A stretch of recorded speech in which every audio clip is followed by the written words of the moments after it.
that's why, as we've talked before, over 90% of the consumers that start on journeys that we power are still on them. It's actually not salesy, but it gives you as a brand, our customer, our client, the ability to know how to recommend the right next thing and drive revenue. We see average order values going up and annual sales by 20%.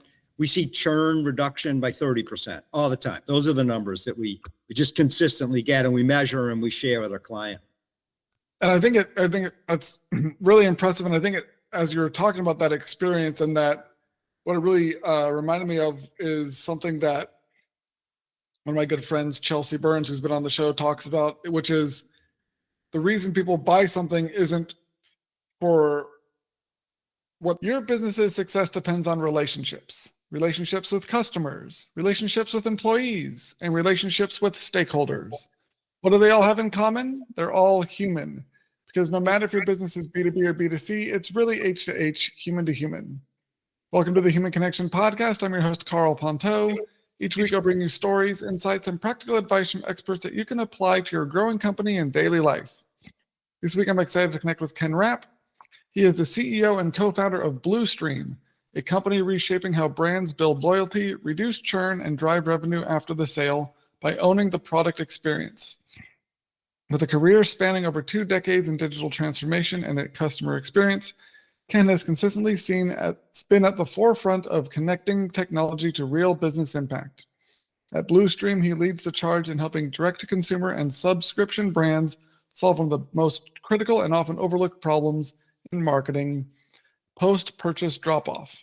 Congrats on your success with Bluestream, and welcome to the Human Connection Podcast. Thank you. Happy to be here. Yeah, I'm really excited to cover this topic with you because it seems like something, like you mentioned in the bio, is often overlooked. And you come up from a very interesting perspective with that product design aspect that I think people don't really think about. And so what are some of the biggest mistakes you see companies making that leads to this drop off after the sale?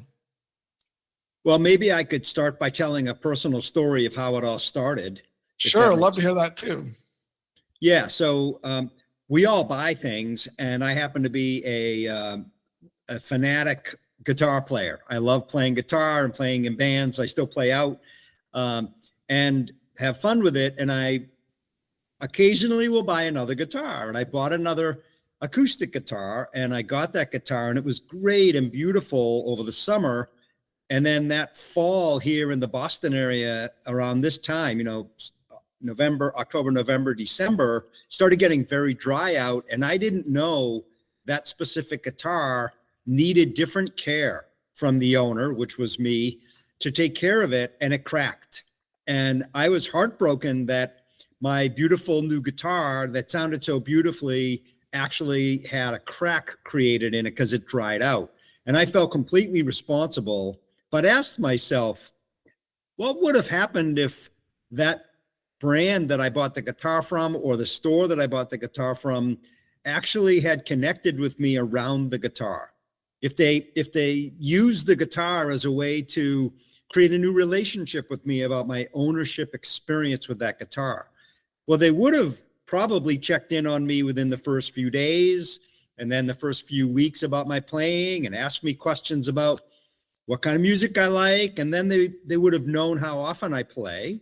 And then they would have known that I love to play certain kinds of music, and I play a lot. And so I probably needed some accessories like strings more often than other people who are just learning, who may not play as much. And they probably would have known that there's some maintenance and care to that guitar on how to take the truss rod in the neck and keep it straight, and how to take care and protect the humidity in the guitar. And so that really was the beginning of the whole concept, what I call an unmet need out there, where we all buy products, especially physical goods. And whether it's supplements or sneakers or a guitar, we then are on our own. There's plenty of marketing systems that help us, with campaigns, get new customers interested, your websites, and then your stores online and e-commerce, great stores. And then we even track the shipment right to your door. But us as consumers, when we get that product, we're on our own to kind of unbox it. We may hear like, hey, would you leave us a review? Or here's a coupon to buy another guitar. But really what I needed at that moment was some nurturing and support around product ownership. And so what we've done here is create the product experience platform. And it's all about defining the ownership life cycle from unboxing to usage to care, if there's any care and maintenance required. And we're really excited to be helping connect brands to their customers with this digital interface around physical goods. Yeah, I love that story. And it makes a lot of sense that especially for such a distinctive product, and especially if you're selling something that you want people to be repeat customers, have a good experience, having that relationship built like in mind when you're designing the product or you're designing the post-purchase experience. Like you mentioned, unboxing and the learning how to use the product and how to care for it, that can really impact whether or not someone buys from you again, or how what they tell about their experience to their friends and or their colleagues or other people that could be potential customers. And so it's, I mean, I believe when we first connected and we were talking about this, the company that I always think of that has nailed the unboxing process is Apple with the phones, and it's the way it feels when you take it out of the packaging and peel off all the little like sticky stuff on it. But it makes it an experience just to open the product and start using it. It gets you kind of this emotional high. And it seems like something that so many other companies, especially if it's a physical thing where you have to try and get it out of the packaging, have gone the other way with, or are not optimizing for. Because I remember I got a new like mouse pad for my computer that I was using to support my wrist, and just trying to get the packaging open felt like a chore, or it was like a hassle. Like they didn't want me to open the product because there's all so much stuff is like around security and other things keep people from stealing them. But they don't really think about the experience of opening the product itself, and then how to use it and all that stuff is really overlooked or missed opportunity. And so what's kind of the process, or like the mindset you come at with when you're first working with a client that might help people get a sense for how they can like start thinking about this themselves? Oh, that's a great question. Because if you're a big player like Apple, you probably have software developers and data scientists and all sorts of resources that most other companies don't have, that can focus in on that unboxing and usage experience.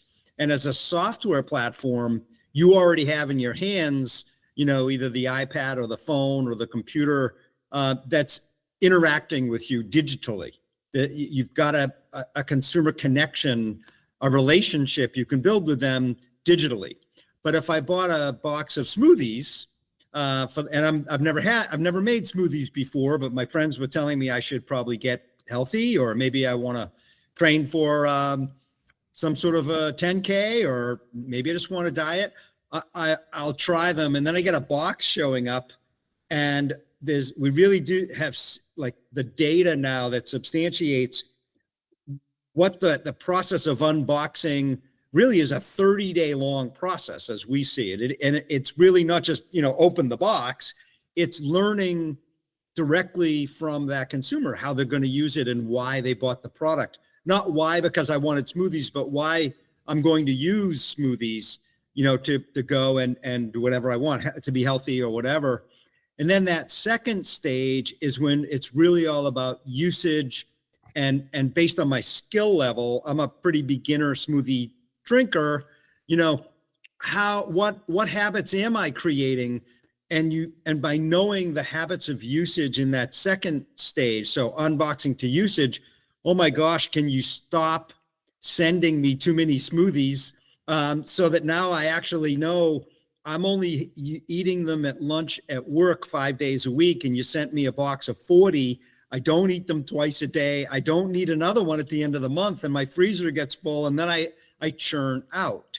So the great news here is over the past few years, we've got data that can predict why people might churn out of certain kinds of products. And we have technology we use where you can load in your brand name and you can teach our system the assets or the information about your products that you have, like a link to the website and some startup guides. And then we'll take that and marry it with our data lake of experience of where your customers are probable to churn out, or where are the super consumers staying? What are they doing? Compare those two, and then provide you with an out-of-the-box journey from Bluestream. We call it a product experience journey for unboxing or usage. We call them activation and then engagement. Those are the two stages. First one's 30 days long. Second one is the next 60. So over a 90-day period, the amount of data you start getting about your customers' challenges when they unbox and then fixing those, and then the usage patterns for beginners, intermediates, and experts just unlocks the power of amplifying super consumers on your behalf. That's why, as we've talked before, over 90% of the consumers that start on journeys that we power are still on them. It's actually not salesy, but it gives you as a brand, our customer, our client, the ability to know how to recommend the right next thing and drive revenue. We see average order values going up and annual sales by 20%. We see churn reduction by 30% all the time. Those are the numbers that we just consistently get, and we measure and we share with our client. And I think that's really impressive. And I think as you're talking about that experience, and that what it really reminded me of is something that one of my good friends, Chelsea Burns, who's been on the show, talks about, which is the reason people buy something isn't for what the thing is, it's about the transformation it has on their lives. And that transformation takes time. And so if you're not building a relationship or focusing on the experience over that time that it takes for the transformation to happen, then you're much more likely to see that burn and that churn and that fallout, because people aren't getting the full transformation that they envisioned when they said yes to the first transaction. And so that disappointment in not getting the real transformation, which is why they actually purchased it, leads to them not want to buy again, and they're not going to be supported. But when you engage with them over the first 30 and then another 60, and that they actually get what they paid for, that real transformation of who they are as a person, like either getting healthy with the smoothies or being able to run the 10K or whatever their personal drive, the change they wanted to see in their lives because they purchased your product, that allows them to feel like they got their money's worth, and they get that I got the transformation I wanted. And so they're, again, like they stick around, they buy more, they refer to their friends, and they feel a deeper connection because they actually got what they really cared about, which is that transformation, and not just purchasing a thing because it was a transaction, and not because it was like because of the deal or the price or the particular promotion. It was because you actually understood and helped them achieve the transformation they wanted. And so from a psychological level, I can see how what you guys are doing and the way you approach building the relationships with through the product for those customers has such a huge impact, because psychologically it's grounded in what people are really looking for when they buy something. So I really appreciate your comment there, because there's a couple of things you trigger, thoughts you trigger for me is we keep data on everything, and our clients, our brand partners have access to all the data. And one of the numbers that I was blown away by is we don't ask for a review on the first day. You nurture the relationship over this 30 days, and at the right moment and response activity, that's when you ask how you're doing. And not if you leave a review, but how are you doing? Are we meeting or beating your expectations with what you bought for the reasons you bought it? And what blew me away is a lot of times that number is pretty high where people say no. So it's kind of a silent churn that's out there that you don't know about and you don't know why, but now you know why. And I was blown away, over 93% on that stat of the people who say no engage in further communication. And think of this all as text messaging, or you just using SMS, or we have internet messaging like iMessages or WhatsApp. But it's, imagine if we've had consumers tell us that it's kind of like they have a new friend, like the brand has become a friend in their text messages, that they know they can rely on valuable information about the products and why they bought the products. And it's so human. I love your show because it's human to human that we all want. And at scale, when you start getting too big, it's very hard to do. And so what we've done is really paid attention to voice and responses and escalating when there's something that doesn't look right or feel right. You can see it in the data. And so you do your best to get as close to a personalized experience at a larger scale as you can. And I had one of our customers say to me, our clients, she said, when she was small, she knew every dog's parent's name, and she knew all the dogs' names too. And a Chihuahua is different than a Great Dane when you're feeding maybe a probiotic for their tummies, and digestive tract. And she could give that guidance personally. And then she got a deal with two of the largest marketplaces in North America, and she couldn't talk to all her customers. So what we do is help her amplify and tell her story and get the feedback automatically, and she can pick the ones that she wants to talk to now directly, or her team, when they need a little help. And so that's really heartwarming to me, because it's amplifying it's scaling around that personal touch, the human to human touch. Yeah, and I really like what you said about it, that helping the customers feel like they're being listened to and heard by the company.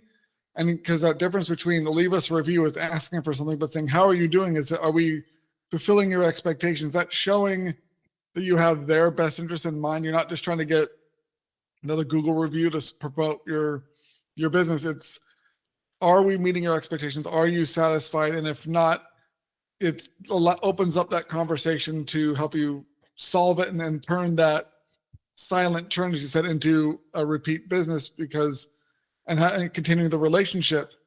And it does allow for that at scale. And it's something that I think is a huge opportunity for companies, because people are craving that sense of connection, that sense of being heard. And it's a few months old now, but the trust in big business stat was like 17% recently, where people just aren't really trusting it. But if your company is able to connect with people and show that through your product and through the experience, you're trying to give them what they really want, and have that long-term connection, and listen to what they need, and then follow through and get them the solutions people really are looking for, that leads to repeat business and long-term relationships, and providing something that, again, meets that psychological need that so many people aren't getting from the companies that they're interacting with. And so it's, when you're working with these companies, and is it like, what's kind of the best place for people to start when they're thinking about, because it sounds like something needs to kind of happen even when they're designing a product, like, okay, what's the experience? Like, when do people need to start thinking about this before it seems like once you already launch the product, you can probably do some adaptation. When's the best time to start thinking about this for a company? So I'm an unmet needs guy. So there is a need for every product that ships every day that's a physical good in a box that doesn't have the advantage of that Apple digital edge. Call me, because it's so easy to try it. We've got the best practice of that first 30-day we call activation. That's the unboxing. And my suggestion is take your next 1,000 customers and get some data. And, we work with companies to make that happen in a very, very reasonable way, I'll say. And the reason is because once you have the data, to your point, you'll start to think differently about your next product development. So it's strategic. The data becomes so valuable when you know why your customer is struggling with the unboxing. Then you move on to the what we call engagement. And when you know the majority of your customers are doing X, Y, or Z, and you can segment those audiences, it drives, it drives better marketing programs into the greater world to get more effective conversions. So it drives revenue, it drives retention, and it drives this wonderful referral base, because your consumers just really appreciate that you care enough to help them love your products.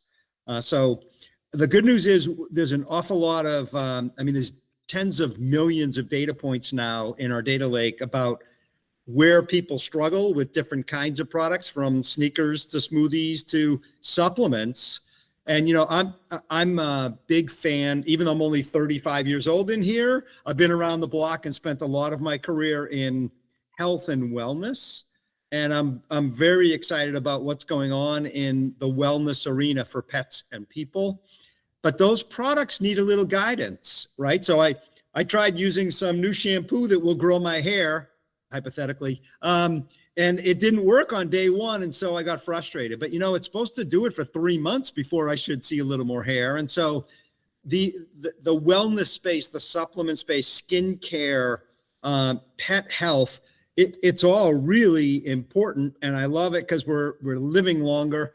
But there's some guidance that would really engage a consumer and endear them to the brand, and want to continue to become brand advocates and super fans and keep buying.